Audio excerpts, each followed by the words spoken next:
Ramai yang customer dia tak tahu apa tu NCD. Okey, Assalamualaikum, salam sejahtera, salam satu Malaysia. Okey, untuk video kali ni Ali nak terang sebab ramai yang customer dia tak tahu apa tu NCD. Okey, tapi video kali ni kita terang dulu apa tu NCD. Video berikutnya baru kita terang macam mana nak transfer NCD.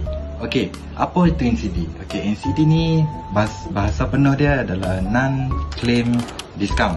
Okey, yang mana yang bermaksud diskaun ataupun bonus yang diberi oleh pihak insurans ataupun takaful kepada pemilik ataupun kepada owner.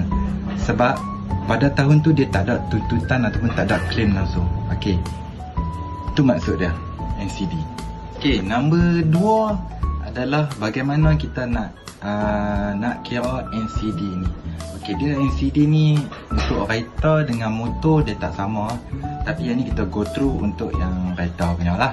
Okey, untuk kira NCD ni untuk tahun pertama kita buat insurans kita baru bayar, dia akan jadi 0%. Untuk tahun berikutnya, tahun kedua dia akan naik 25%, tahun ketiga dia akan naik dalam 30%. Lepas tu sampailah tahun ke-6 dia akan naik 55%. Yang tu maksimum dia.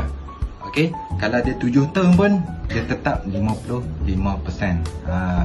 Contoh kalau tahun ketiga, waktu tu kita baru bayar tahun ketiga, so insurans kita ada 30%. Okey, kita dah claim dah, tak kisahlah claim 100, 200 ataupun 10,000 lah, kita dah claim dah insurans tu. So tahun berikutnya dia tak akan jadi 38.33% tak. Dia akan jadi 25%. Sebab tahun yang ketiga tu dia dah 0% lah sebab kita dah claim. So tahun berikutnya dia akan start balik 25%, 30%, 38.33%. Okay, jangan lupa tekan like, komen dan share. Yang penting tekan link kat bio untuk kontak Ali. Okay, terima kasih. Assalamualaikum.